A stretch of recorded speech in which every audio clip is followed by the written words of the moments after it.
All right, we're gonna valve job these cylinder heads. Somebody wanted to watch that again. I just did a video last night, but we'll do another one. Oh, this one will go a little quicker because I'm gonna use 2 pilots instead of 1. I did have somebody want to know how to put valve guides in, and I've got a head here that I was working on, and I'll show you what I do. It's how I was taught to do it. What I do is, what I'll do is core drill the top of the guide right here. I'll drill it through the boss, leave a little bit of the guide on the outside. What you want to do is drill the guide out where the guide can collapse in on itself as you push it through that boss, so it doesn't compromise your valve guide boss. So the next step is to flip the head over and tap the bottom of the guide with a tap that you can put a bolt in. 8x125 metric bolt usually works pretty good. You can run a tap in there, tap that hole, run a bolt up in there, and that'll give you something to drive against with your driver. And then push the guide out through the bottom of the head. And after you core drill this in the valve spring area is pretty critical, especially if you have double springs. You want to core drill that so it doesn't compromise your valve guide boss up here. If you do break the valve guide boss, they do make these where you can actually put it on the guide and drive it into the head, so it does have some support, a shelf to sit on basically. As far as reinstalling the guides, you want to measure the hole, and you want to make sure you have a crush fit. You want your guide to be cold and your cylinder head to be hot when you put your guide in, so it locks itself in the head. So if you saw the videos from Noel's house the other night, the guy that was building those heads tried to push the guides out to port the heads. And you can't do that because what happens is it takes the aluminum with the guide. So anytime you drive a guide out of the head without core drilling it, it's going to take aluminum out of that hole. You want to make sure to measure your hole, make sure you have a good crush on the valve guide and the cylinder head. Because if it's not a crush fit, the valve guide will come out of the head. So probably something you want to take to the machine shop. I don't usually discourage against doing stuff yourself, but valve guide, valve seats are something that take a feel to getting used to. You know, when you drive a seat in, you know if it's going to stay, and if you push a guide in, you sort of know from how the resistance is if it's going to stay. So that's something that I can't explain, the feel part of it. I hope you understand that. I hope that was answered a little bit of your question there. I'm gonna get my stones out here for my intakes. 45. Here's my 30 right there. We're gonna do a 30, a 70, or a 70, a 30, and a 45. Just like last night.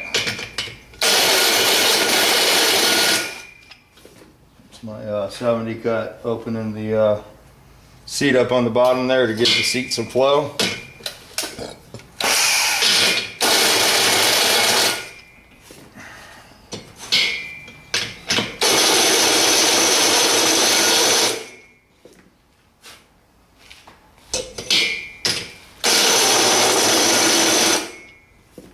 Okay.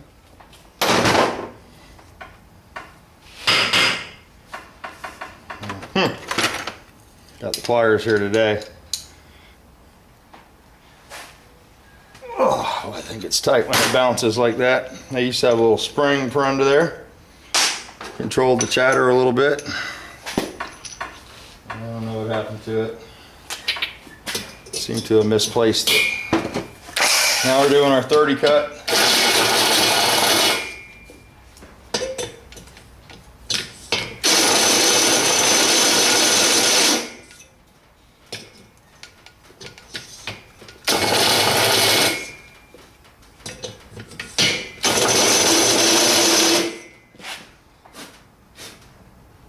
Good. Now we're going to go to the 45.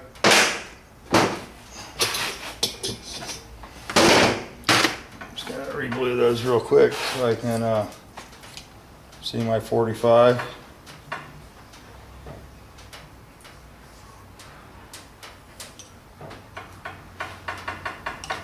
There's a little too much of that stuff. Yep.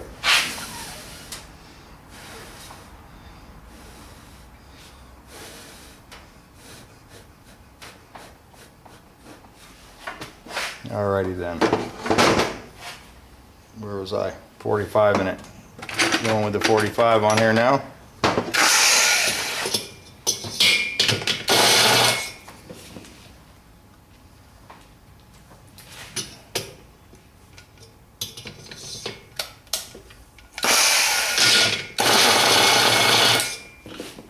Beautiful.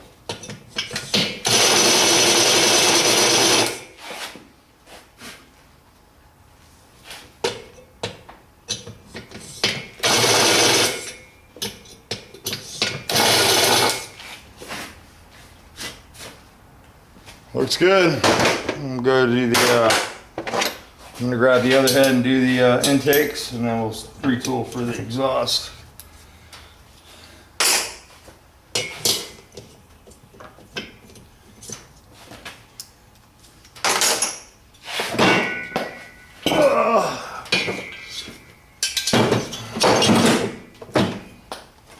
This way I don't have so much changing of the stones. So Hans is still sick, been sick all spring break. He's not getting much done. Girls went skating today. That's what's going on at the Brady's. Not a whole lot.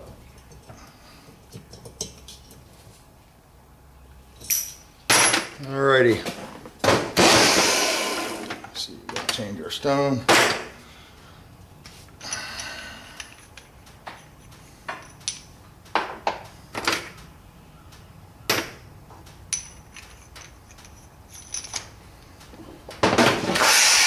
Number 70 here.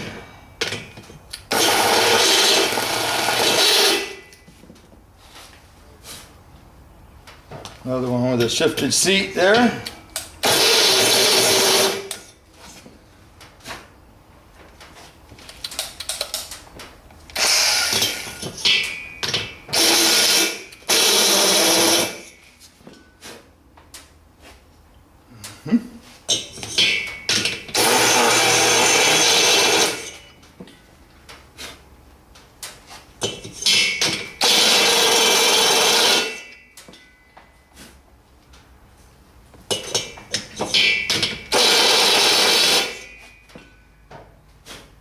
Looks pretty good. I'm gonna hit this one more time here.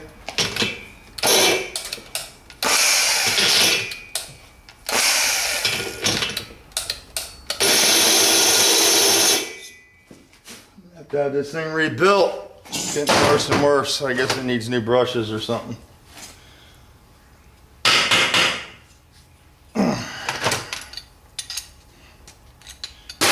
Going back to the 30 over here. And we'll finish up with a 45 again.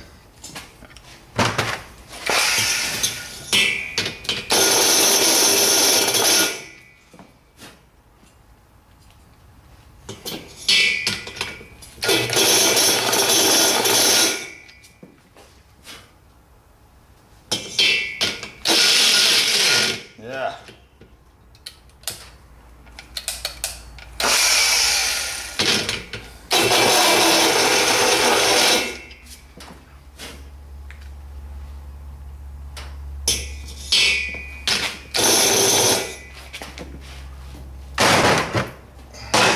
.45 next, and we can move to the exhaust.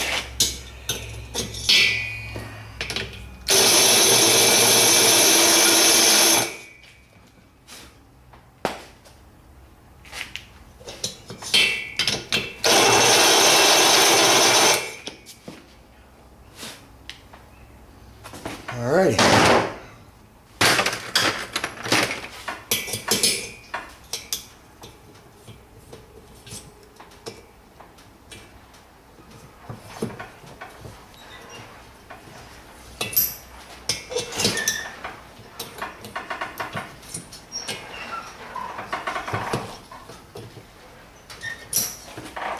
All right, now we'll have to change our stones here.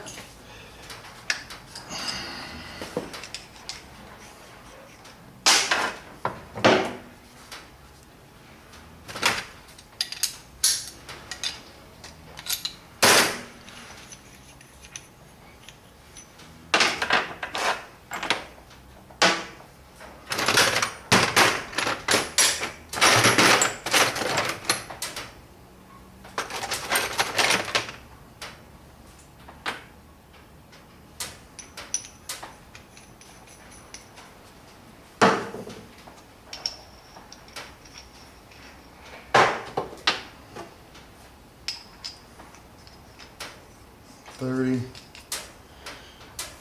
Alright, now we're ready to go on the exhaust.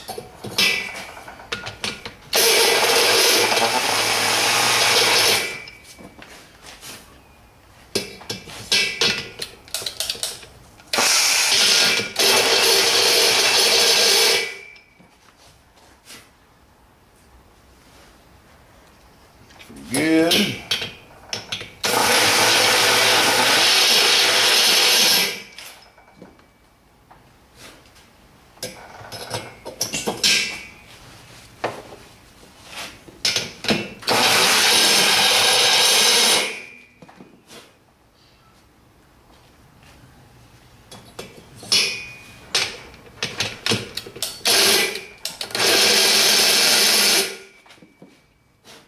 Alrighty. You can hear it when it makes full contact there. Hitting with the 30 next.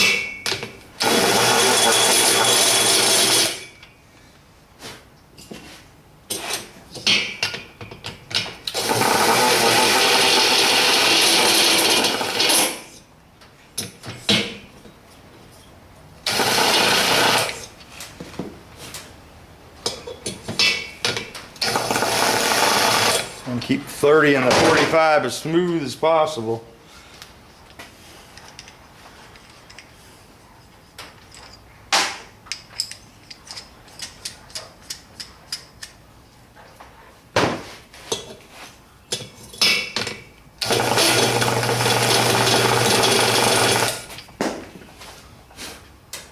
Yeah.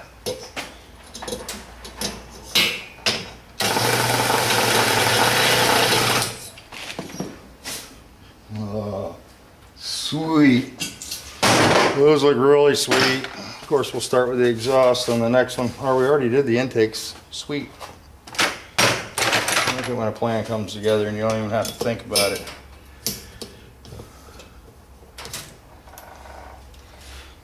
So anyway, what's going on? Not a whole lot today. Sort of windy, cloudy. Not a good day for me, but out here trying to do something. Something. There's that one.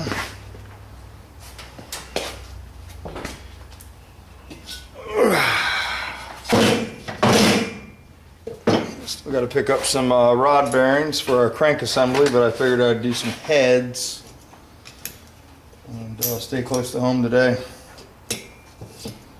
Got the kids spring break time now. It's spring break week for our kids. Orange County next week. They stagger it.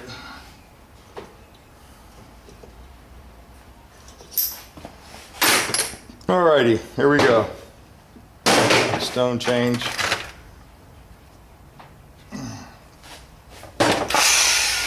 Going with a 70.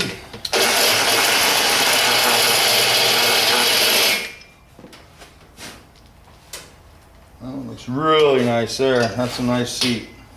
I'm gonna touch it one more time. There's a little spot down there.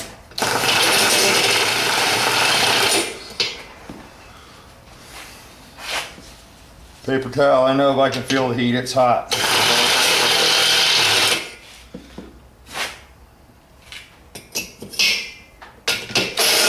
Ooh.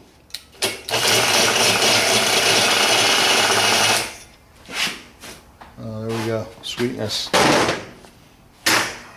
Go to 30. Finish up with the 45. And that'll complete our three-angle valve job.